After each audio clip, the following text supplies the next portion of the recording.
자, 다니엘서는 구약 성경을 대표하는 예언서죠. 그런데 그 전체 내용 중 절반 이상이 다니엘과 세 친구의 신앙 이야기로 채워져 있는 것입니다.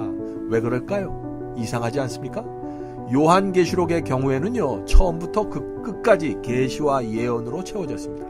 그러나 다니엘은 다릅니다.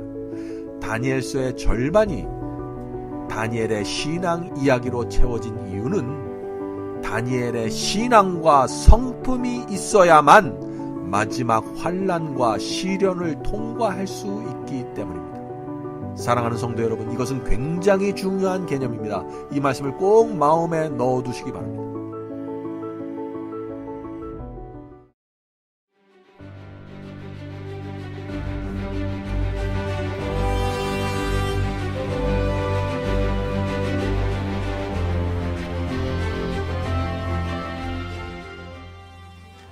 안녕하십니까? 마지막 사명 바이블 칼리지의 강사 앤드류 강입니다. 오늘도 마지막 시대를 위해서 주신 다니엘서를 공부할 때 하나님의 영께서 우리와 함께 해 주시길 기도드립니다. 자, 이제 다 함께 머리 숙여 기도하고 강의를 시작하도록 하겠습니다. 하늘에 계신 아버지, 하나님께서 2500년 전에 주신 다니엘서의 예언을 들고 주 앞에 나갑니다. 저희가 이 책을 열어서 공부할 때 깨닫게 하여 주시옵소서. 저희로 하여금 장래일을 보게 하시고 그것이 성취되는 모습을 볼 때마다 믿음이 자라고 하나님을 더 분명히 알게 도와주시옵소서. 오늘도 함께 예언을 연구하는 성도들을 위해서 기도드립니다. 성도들의 가정과 건강에 축복해 주시고 특별히 예언을 이해하는 눈을 열어주셔서 새로운 차원의 신앙으로 들어갈 수 있도록 도와주시옵소서. 지금 이 시간 우리 모두에게 오셔서 하나님의 영으로 감동시켜 주시옵소서. 그 마음이 하나님의 예언을 받아들일 수 있도록 준비시켜 주시기를 예수 그리스도의 이름으로 간절히 기도합니다. 아멘. 우리는 예언을 공부해야 하는 세 가지 이유를 살펴보았습니다. 또한 계시록 12장에서 하늘에서 전쟁이 벌어진 그 장면을 보았습니다. 하늘 천사의 3분의 1이 사탄의 미혹에 빠져서 하늘에서 쫓겨나 이 지구로 내려왔던 사실을 확인했죠. 하늘에서 하나님과 함께 살던 그 천사의 3분의 1이 기만당했는데 이 지구에서는 얼마나 많은 사람들이 사탄과 악령들에게 기만당해 왔고 지금도 기만당하고 있을까요? 두려운 사실은 성경과 기독교 역사는 대부분의 사람들이 기만당해 왔음을 말하고 있다는 것입니다. 노아 홍수 때 어떻습니까? 대부분의 사람들이 사탄의 기만에 속아서 노아의 경고를 무시하고 멸망당하고 말았습니다. 소돔과 고모라 때는 어떤가요? 대부분의 사람들이 롯의 경고를 무시하고 불로 멸망당하고 말았죠. 예수께서 이 땅에 오셨을 때는 어떻습니까?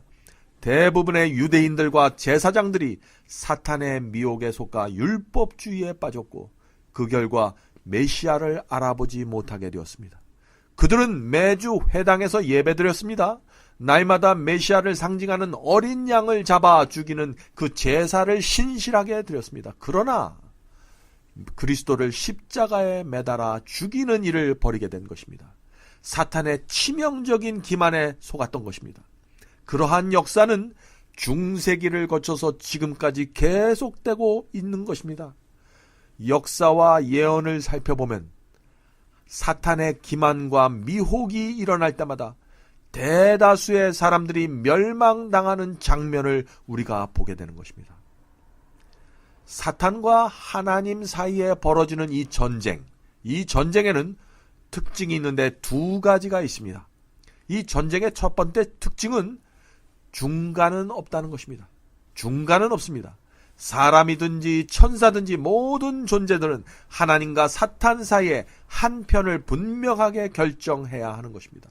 하늘도 정확하게 둘로 나누어졌습니다. 지구에서 벌어지는 전쟁에서도 정확하게 두 쪽으로 나눠지게 될 것입니다. 구원받는 자들과 멸망받는 자들로 정확하게 둘로 나누어지게 될 것입니다. 단 한 명도 중간은 없게 될 것입니다. 그러나 안타까운 사실은 대부분의 사람들이 중간에 서 있으려고 한다는 것입니다. 저쪽도 아닌 이쪽도 아닌 중간 말이죠. 바로 그런 신앙 태도 때문에 많은 사람들이 기만당하게 되는 것입니다. 하나님의 편에 분명히 서지 않는 사람들은 모두 기만당하게 될 것입니다. 두 번째 특징은 하나님과 사탄 사이에 치열한 전쟁이 벌어질 때마다 절대 다수의 사람들이 사탄의 기만에 넘어간다는 것입니다. 제가 지금 무엇이라고 말씀드렸나요? 절대 다수가 사탄의 기만에 넘어가게 된다는 것입니다. 왜 그렇게 될까요? 왜냐하면 대부분의 사람들이 넓은 길을 걷기 원하기 때문입니다. 예수께서 말씀하신 것처럼 내 자신을 부인하지 않기 때문에 그런 것입니다. 십자가를 메고 싶지 않기 때문에 그런 것입니다. 자신이 듣기 원하고 자기 귀를 기쁘게 하는 말씀을 받아들이기 때문에 그렇게 되는 것입니다. 좁은 길은 길이 가파르고 협착해서 많은 사람들이 그 길을 싫어할 것이라고 말씀했습니다. 그래서 하나님께서 예언을 주시는 것입니다. 예언이 주는 메시지는 이런 것입니다. 내 백성아, 사탄과 거짓 선지자들이 너희를 미혹할 때 손해와 고통이 있을지라도 좁은 길을 선택해야 한다. 만일 너희들이 넓은 길을 선택하면 사탄의 덫에 걸리게 될 것이야. 너희가 진리를 위해서 사자굴에 들어가야만 한다면 다니엘처럼 그렇게 하도록 해라. 만일 너희가 살기 위해서 좁은 길을 피하고 진리를 피한다면 거기에는 영원한 멸망이 있을 뿐이다. 그러니 조심해라. 하늘에서 너희가 받을 보상이 크다. 이 땅에서는 진리를 붙잡고 살아라, 내 자녀들아. 사랑하는 성도 여러분, 이것이 하나님께서 예언을 통해서 우리에게 주시는 메시지입니다. 지금은 전쟁 중입니다. 그런데 이 전쟁은 장로교회와 침례교회의 전쟁이 아닙니다. 개신교회와 천주교회의 전쟁도 아닙니다. 이 전쟁의 당사자는 하나님과 사탄입니다. 그리고 우리는 하나님과 사탄 사이에서 누구를 지지할 것인가를 결정해야 하는 것입니다. 우리는 하나님께서 주시는 진리를 받아들일 것인지 사탄이 교회 안에 밀어넣는 거짓 복음과 거짓 가르침을 받아들일 것인지 결정해야 하는 것입니다. 다니엘서와 요한계시록은 내가 어떻게 하면 구원받을 수 있을까, 내가 어떻게 하면 영생을 얻을 수 있을까에 초점을 맞추지 않습니다. 예언은 나의 구원에 초점을 맞추지 않습니다. 이게 무슨 말인가 하면요, 다니엘서와 요한계시록은 사탄이 어떻게 교회와 진리를 공격할 것인가에 초점을 맞추고 있다는 것입니다.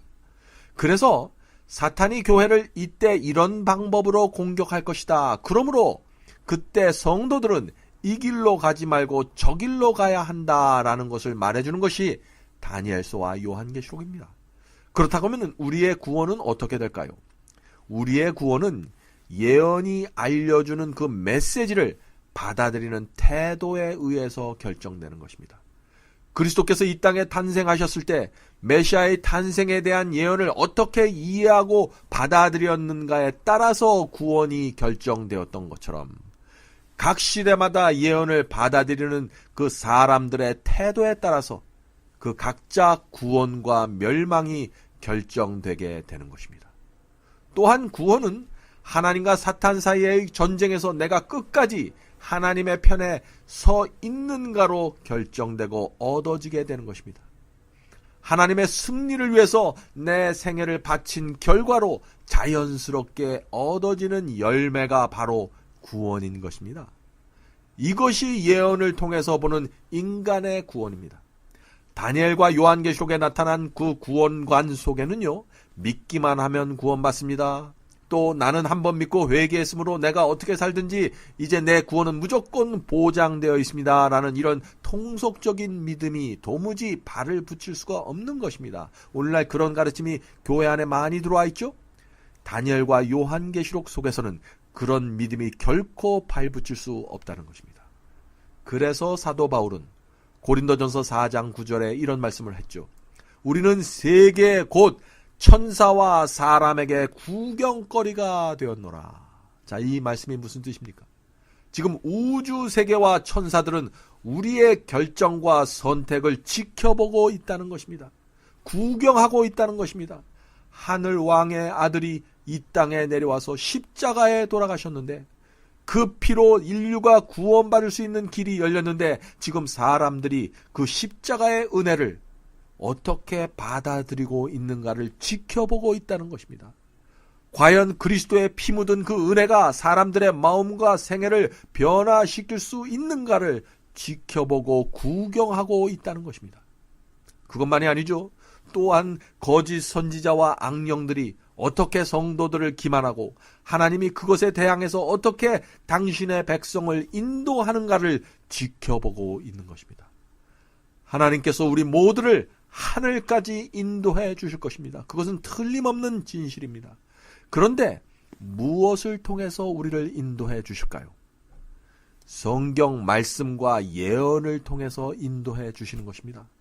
그래서 말씀과 예언이 이 길이 정론이 이리로 가라 라고 가르쳐 주실 때 우리가 그 말씀을 붙잡고 쫓아가야 하는 것입니다. 첫 번째, 말씀의 신뢰. 자, 요한복음 14장 29절을 읽겠습니다. 이제 일이 일어나기 전에 너희에게 말한 것은 일이 일어날 때 너희로 믿게 하려 함이라. 자, 이것이 예언 연구의 중요성입니다. 사건이 일어나기 전에 미리 하나님께서 우리에게 알려주시는 이유가 무엇일까요? 사건이 예언대로 일어나는 그 모습을 보면서 하나님의 말씀에 대한 믿음이 생기기 때문에 우리에게 미리 알려주시는 것입니다. 성경은 마지막 때 짐승의 환란이 일어날 것이라고 예언하고 있습니다. 그러므로 짐승의 표 환란이 언제 어떻게 일어난다는 사실을 우리가 예언 연구를 통해서 공부해 보면은요, 실제로 짐승의 환란이 일어날 때 두려워하는 것이 아니라 오히려 하나님의 말씀에 대한 믿음이 생기게 되는 것입니다. 아, 그 예언 말씀 그대로 지금 이 사건이 일어나고 있구나라는 사실을 확인하면서 말이죠. 그래서 목숨을 위협하는 핍박이 오더라도 하나님의 말씀 위에 굳건히 서서 사탄의 위협과 미혹을 물리치게 된다 하는 것이죠. 예언의 성취를 확인하면서 그 얻게 되는 믿음은 아주 특별한 믿음입니다. 그것은 다른 어떤 말씀이나 경험을 통해서 얻는 그런 믿음과는 다른 것이죠. 훨씬 더 구체적이고 실제적인 믿음이 되는 것입니다. 제 신앙생애에서도 예언을 공부하면서 얻게 된 믿음이 지금까지 제 신앙의 큰 버팀목이 되고 있음을 제가 간증할 수 있는 것입니다. 여러 성도님들도 이번 기회에 그런 믿음을 갖게 되기를 제가 간절히 바랍니다. 자, 두 번째, 예언을 공부하는 이유, 인류 역사의 주관자가 된다는 사실을 우리가 확인할 수 있는 것이죠. 자, 다니엘서 4장 7절입니다.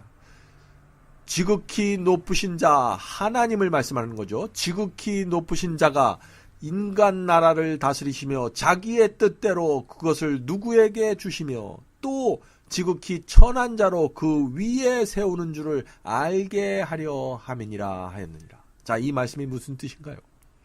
국가와 나라를 멸하고 세우시는 것은 하나님이시라는 것입니다. 다니엘서에서 우리는 이 진리를 계속해서 확인하게 될 것입니다. 워싱턴 대통령이 미국을 세운 것이 아니라 하나님께서 세우신 것입니다. 하나님께서 허락지 아니하면 공중에 나는 새라도 결코 떨어지는 일이 없는데 하물며 나라가 세워지고 망하는 것은 하나님의 허락과 계획 없이 있을 수 없다는 것입니다. 인간이 모여서 혁명을 일으키고 전쟁을 일으켜서 나라를 세우는 것처럼 보이죠. 그러나 사실은 보이지 않는 하나님의 손이 모든 것을 주관하고 계시다는 사실을 우리가 다니엘과 요한계시록을 통해서 배우게 된다는 것입니다. 자, 세 번째, 이 마지막 때를 위한 책입니다. 다니엘서 12장 4절에 그 말씀이 있죠. 우리가 지난 시간에 이 말씀을 배웠습니다. 다니엘아, 마지막 때까지 이 말을 간수하고 이 글을 봉합하라. 많은 사람이 빨리 왕래함에 지식이 더하리라. 다니엘서는요, 마지막 때가 되면서 그 의미와 해석이 열려지게 된 책입니다.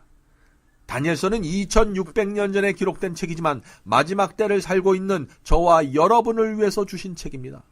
다니엘서에 많은 예언들이 담겨져 있지만 이미 90% 이상의 예언은 역사 속에서 성취되었습니다. 그래서 지난 시간에 말씀드린 것처럼 이제 4개의 중요한 예언만 남아있을 뿐입니다. 그 4개가 무엇이죠? 짐승의 환란이라고 그랬어요. 7재앙, 아마겟돈 전쟁, 그리고 예수 그리스도의 재강림이십니다. 그러므로 다니엘서와 요한계시록을 공부하지만은요, 우리가 이 4개의 예언에 집중해서 우리 연구가 이루어지게 될 것입니다. 이 예언을 알기 위해서, 이 4가지 예언을 알기 위해서 우리가 이미 성취되었던 예언을 공부하는 것입니다. 그리고 이 4개의 예언이 이루어지고 성취되는 그 과정 속에서 저와 여러분의 구원과 영원한 운명이 결정될 것입니다. 얼마나 중요한 것입니까? 이 예언 연구가. 자, 4번째. 마지막 시대의 사탄의 비밀 계략을 알려주기 위해서 하나님께서 이 예언을 우리에게 주신 것입니다. 이 세상에는 선과 악이 있습니다. 선은 빛이기 때문에 감추려고 해도 드러납니다. 드러나는 정도가 아니라 환하게 등불처럼 비추게 되죠. 그러나 악은 다릅니다. 악은 어둠의 세력입니다. 그래서 알 수가 없습니다. 휘장 뒤에서 은밀히 일하는 세력이기 때문에 알 수가 없는 것이죠. 하나님의 예언을 통해서 우리가 경고받고 교육받기 전에는 그 은밀한 악의 세력을 정확하게 분별할 수가 없는 것입니다. 그래서 예언을 공부하지 않은 수많은 사람들이 이 마지막 때에 미혹당하게 될 것입니다. 악은 내가 악입니다 라고 말하면서 나타날까요? 그렇지 않죠. 사탄은 바보가 아닙니다. 성경은요, 사탄이 광명한 천사의 모습으로 나타날 것이라고 말하고 있습니다. 그 말씀이 고린도후서 11장 14절과 15절에 있습니다. 고린도후서 11장 14절과 15절입니다. 이것이 이상한 일이 아니라 사탄도 자기를 광명의 천사로 가장하나니 그러므로 사단의 일꾼들도 자기를 의의 일꾼으로 가장하는 것이 또한 큰 일이 아니라 사탄이요 환한 천사처럼 나타나서 선을 행합니다. 기적을 행합니다. 그러면서 성경 가르침을 조금 비틀어서 가르칩니다. 그래서 미혹당하는 것입니다. 예언에 대해서 무지하면은요, 선과 악을 구별할 수가 없습니다. 아군과 적군을 분별할 수 없습니다. 그래서 자기는 선이라고 생각해서, 자기는 진리라고 생각해서 열심을 다해서 악과 싸웠는데 나중에 알고 보니 어떻게 됐어요? 자신이 악의 세력에 속해 있는 것입니다. 자신이 거짓 복음을 믿고 따라왔던 것입니다. 성경에 그런 경험을 한 사람이 있습니까? 있습니다. 예수님을 만나기 전에 바울이 그런 경험을 했었죠. 그는 온 힘을 다해서 예수를 핍박했는데 나중에 알고 보니 자기가 핍박했던 그분이 바로 메시아였습니다. 왜 이런 일이 생기게 되었을까요? 메시아의 초림에 대한 예언을 몰랐기 때문입니다. 그리스도의 초림이 어떻게 이루어지고 그분께서 어떤 사역을 할 것이라는 사실을 몰랐던 것입니다. 그래서 선과 악을 구별하지 못하게 된 것입니다. 마지막 때에도 마찬가지 일이 벌어지게 됩니다. 예언은 각 시대마다 나타나는 의인들의 특징을 말해주고 또한 예언은 악인들과 거짓 선지자들이 어떤 모습으로 나타나게 될 것이라는 것을 알려줍니다. 여러분들 이제 예언을 정말 공부해야겠다는 그 소원과 충동이 올라오십니까? 그러므로 마지막 시대의 예언을 모르면 하나님의 이름으로 의인들을 핍박하게 될 것입니다. 그것은 제 말씀이 아니라 예수께서 주신 경고십니다. 그 말씀이 요한복음 16장 2절에 나와 있습니다. 요한복음 16장 2절입니다. 사람들이 너희를 출회할 뿐 아니라 출교시킬 뿐 아니라 때가 이르면 물은 너희를 죽이는 자가 생각하기를 이것이 하나님을 섬기는 예라 하리라. 자, 이건 무슨 말입니까? 죽이는데 하나님을 섬기기 위해서 죽인다는 것입니다. 하나님을 섬기기 위해서 핍박한다는 것입니다. 바로 이것이 종교 핍박입니다. 하나님을 위해서 핍박하는 것입니다. 이런 핍박에는요, 양심의 가책이 없기 때문에 그 핍박의 강도가 이루 말할 수 없이 강해지게 되는 것입니다. 중세기 종교 암흑 시대에 이루어졌던 핍박이 바로 그런 핍박입니다. 그래서 그때 5천만 명 이상이나 되는 순교자가 나타나게 된 것입니다.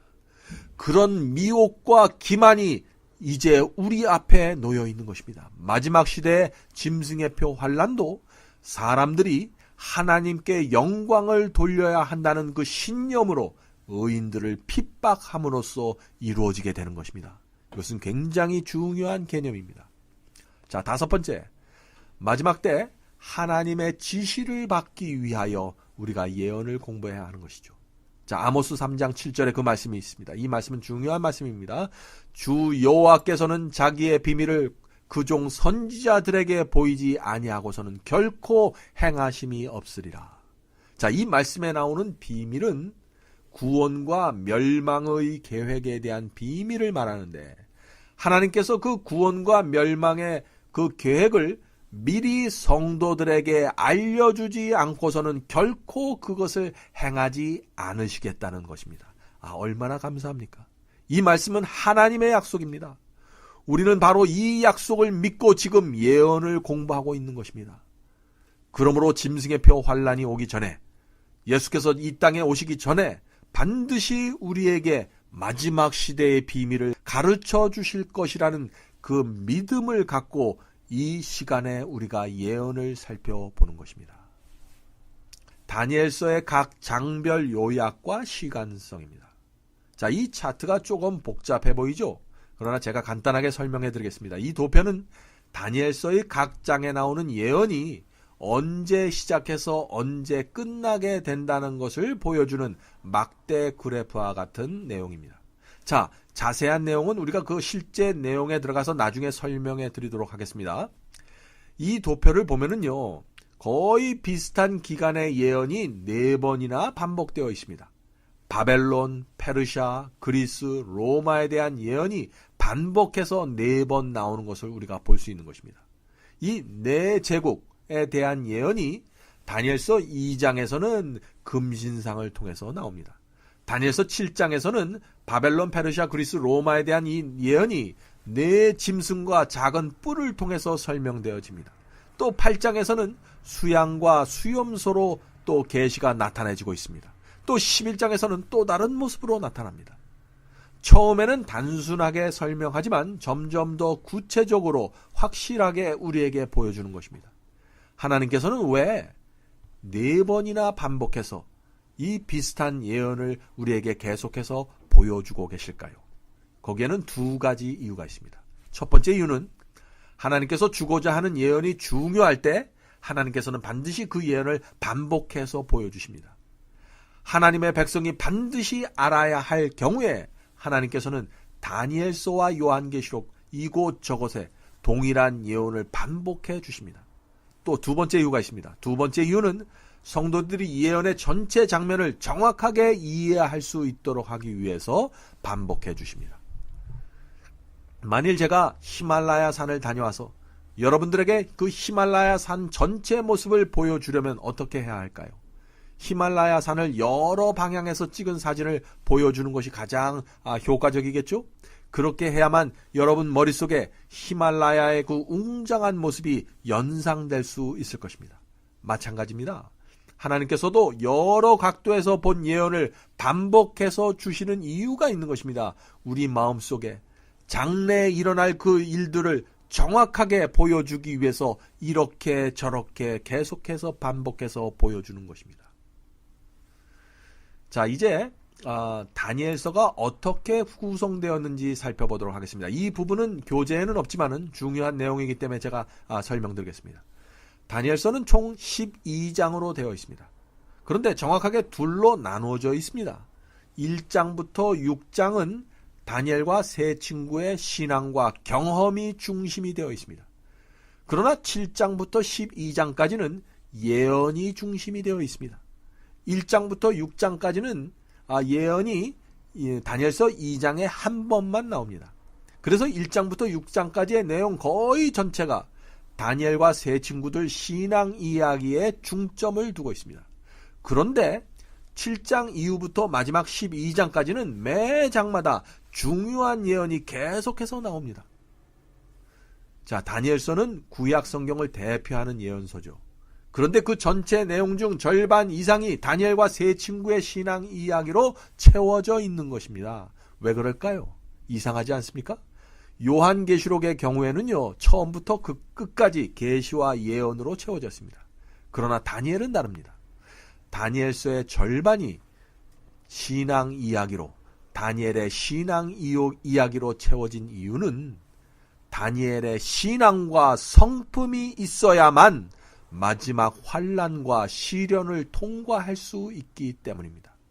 사랑하는 성도 여러분, 이것은 굉장히 중요한 개념입니다. 이 말씀을 꼭 마음에 넣어두시기 바랍니다. 비록 우리가 다니엘서에 나오는 모든 예언과 적그리스도의 예언을 꿰뚫어 본다고 할지라도 다니엘의 신앙과 성품을 배우지 못한다면 우리는 결국 하나님의 예언과 진리를 부인하고 넓은 길을 걸어가게 될 것입니다. 슬픈 운명에 처하게 될 것입니다. 그래서 많은 사람들이 다니엘서의 예언을 열심히 공부하면서도 실패하는 이유가 바로 여기에 있는 것입니다.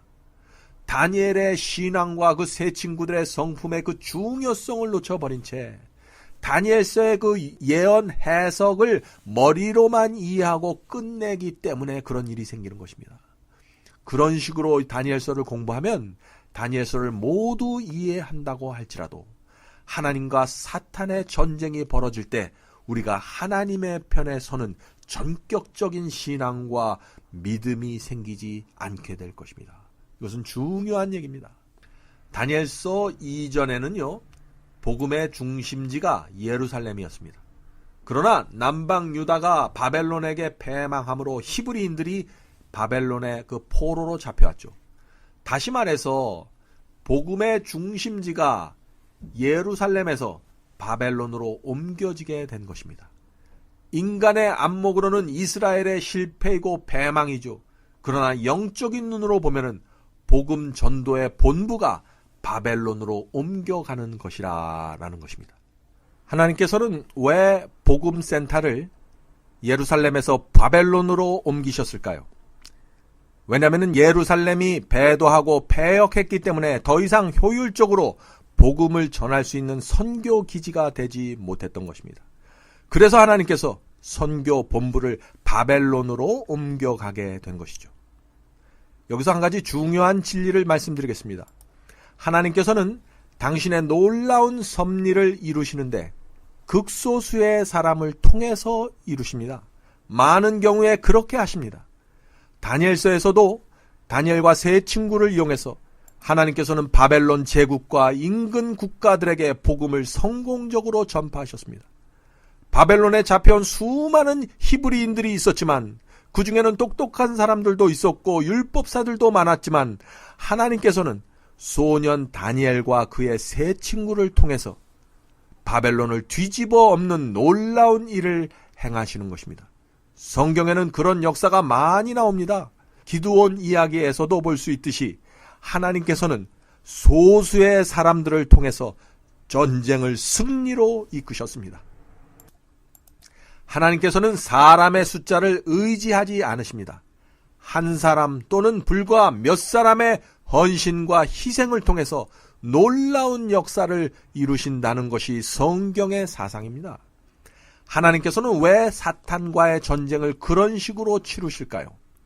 왜냐하면 그렇게 해야 이 전쟁이 하나님의 전쟁이 되기 때문입니다. 전쟁의 주인공은 다니엘과 세 친구가 아닙니다. 하나님께서 모든 역사의 주인공이라는 사실이 밝혀져야만 사람들의 관심이 하나님께 집중되고 그분께 영광이 돌려지게 되는 것이죠. 다니엘 1장 1절입니다.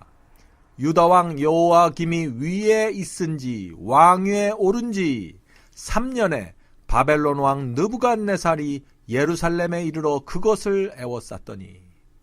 자, 이 말씀은 바벨론의 느부갓네살 왕이 남방 유다를 침공해서 예루살렘 성을 함락시키는 장면을 말하고 있는 것입니다. 바로 이때 다니엘과 유대인들이 바벨론으로 끌려가게 된 것입니다. 자, 그러므로 다니엘서의 역사적 배경은 바벨론 제국과 남방 유다가 되는 것입니다. 여기서 우리는 바벨론과 남방 유다의 역사에 대해서 살펴볼 필요가 있는 것입니다. 먼저 바벨론의 기원과 역사에 대해서 살펴보겠습니다. 이 바벨론은 앞으로 계속해서 나오고 또 요한계시록에도 바벨론에 대한 이야기가 나오기 때문에 이번 기회에 이 바벨론에 대한 분명한 역사를 좀 이해해 주는 것이 중요하다고 믿습니다. 고대 역사에서 바벨론이 두 개가 있다는 사실 때문에 혼돈하는 분들이 가끔 있습니다. 바벨론에는 구바벨론과 신바벨론이 있습니다. 이 두 나라는 시대적으로 1000년 정도의 차이가 나는 국가입니다. 구바벨론은 노아의 세 아들, 즉 셈, 함, 야벳 중에서 함의 자손인 니므롯의 시대로 올라갑니다.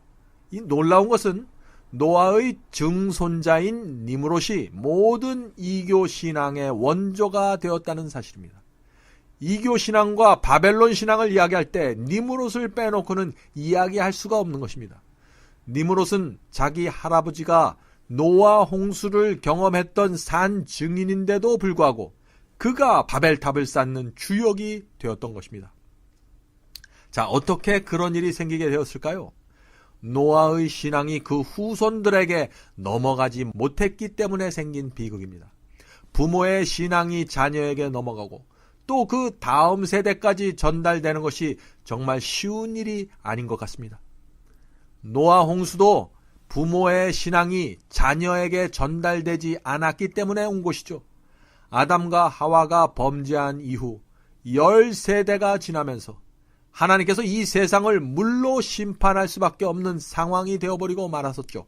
왜 그렇게 되었을까요? 아담의 신앙이 가인에게 넘어가지 못했기 때문입니다. 가인이 신앙을 이어받지 못하자 어떻게 됐습니까? 그의 후손들도 하나님께 대한 신앙을 받을 수 있는 그 기회를 잃어버리게 된 것입니다. 내가 신앙을 거절하면 그것은 내 자신에게만 국한된 것이 아니라는 것입니다. 가인이 신앙을 거절했기 때문에 그에게서 출발되는 가인의 가문 전체가 하나님께 등을 돌리고 살아가게 되었고 결국에는 가문 전체가 홍수가 임했을 때 멸망당하게 된 것입니다. 그래서 내가 신앙을 거절하거나 받아들이는 것이 나 하나만의 문제가 아니라는 사실을 이해해야 하는 것입니다. 내 결정 때문에 내 후손의 구원과 멸망이 크게 좌우될 수 있다는 사실을 우리가 보아야 하는 것입니다. 자, 다시 바벨탑 이야기로 돌아가 보죠. 니므롯의 지도하에 사람들이 유프라데스 강 유역에 바벨탑을 쌓았습니다. 자, 그런데 왜 그들이 바벨탑을 쌓았을까요? 왜냐하면 하나님께서 물로 세상을 다시 멸하지 않겠다고 약속을 했는데 이 사람들이 그 하나님의 약속을 믿지 않은 것입니다. 그래서 불안해서 이제부터는 홍수가 와도 우리가 살 수 있는 방법을 만들자 해갖고 바벨탑을 높이 쌓아 올리게 된 것입니다. 하나님의 약속에 대한 믿음을 잃어버리면 곧바로 바벨탑을 쌓게 되는 것입니다. 하나님께 대한 신뢰를 잃어버린 사람은 오늘날에도 자신의 힘으로 무엇인가 만들어서 자신을 보호하려고 하는데 바로 그것이 바벨탑의 정신이다 하는 것이죠. 하나님을 의지하지 않고 믿지 않고 내 힘과 내 지혜로 나를 보호하는 것, 그것이 바벨탑 정신입니다. 바벨탑은 유브라데스 강 유역에 세워졌습니다. 그런데 유브라데스 강은 에덴 동산에서부터 흘러나오는 강이었습니다. 이 창세기 2장 10절에 에덴 동산에서부터 흘러나가는 네 방향으로 흘러나가는 강들의 이름이 나옵니다. 그 가운데 세계 역사에서 자주 등장하는 강들이 나오죠. 그 유명한 강이 무엇이냐면 유브라데스 강과 티그리스 강입니다. 창세기에는 이 티그리스 강이 hitdegel이라는 이름으로 기록되어 있습니다. 에덴 동산에서 흘러나오는 유브라데스 강과 티그리스 강 사이에는 아주 비옥한 땅이 되었습니다. 에덴 동산 근처에서 가장 좋은 땅이 되었죠. 두 강이 흐르는 사이에 땅이었기 때문에 매우 비옥해서 고대 문화가 그곳에서 발상되었던 것입니다. 그곳을 가리쳐서 메소포타미아라고 부르는 것입니다. 메소포타미아라는 말 자체가 강 사이라는 뜻입니다. 강이 비옥해서 먹을 것이 풍부했기 때문에 최초의 도시가 바로 그곳에 세워졌습니다. 사탄은 그곳에 바벨탑을 세우고 구바벨론을 건설했던 것입니다. 그리고 그것은 풍요롭고 비옥했기 때문에 그 이후로 계속해서 강대국들의 각축장이 되었고 온갖 이방 종교들이 모여들게 되었습니다. 그래서 바벨론이라고 하면은 이교의 신들, 귀신의 영들, 더러운 영들이 모이는 곳이라는 뜻이 포함되게 된 것입니다. 나중에는 그 지역이 아시리아에 의해서 점령돼서 큰 제국을 이루게 되었습니다. 자, 이렇게 해서 세월이 흘러갑니다. 기원전 612년 한 세력이 유브라데스 강 중심에서 다시 일어나서 아시리아를 무너뜨리게 됩니다. 바로 그 나라가 다니엘서에 나오는 바벨론입니다. 자, 그런데 역사가들은 앞에 나온 그 구바벨론과 구별하기 위해서 기원전 612년에 올라오는 이 세력을 신바벨론이라고 부르는 것입니다. 느부갓네살 왕은 신바벨론의 두 번째 왕으로 등극해서 이 바벨론의 황금 시대를 이끄는 왕이 되는 것입니다. 느부갓네살 왕은 기원전 605년의 즉위에서 바벨론 제국을 크게 국가로서 확장시켜 나갔는데 서쪽으로는 유럽을 향해서 나갔고 동쪽으로 남쪽으로 영토를 확장하는 과정에서 남방 유다를 만나게 돼서 침공하고 무너뜨리게 되는 것입니다. 다니엘은 그때 포로가 되어 바벨론으로 끌려오게 되는데 바로 이 시점에서부터 다니엘서가 시작되는 것입니다.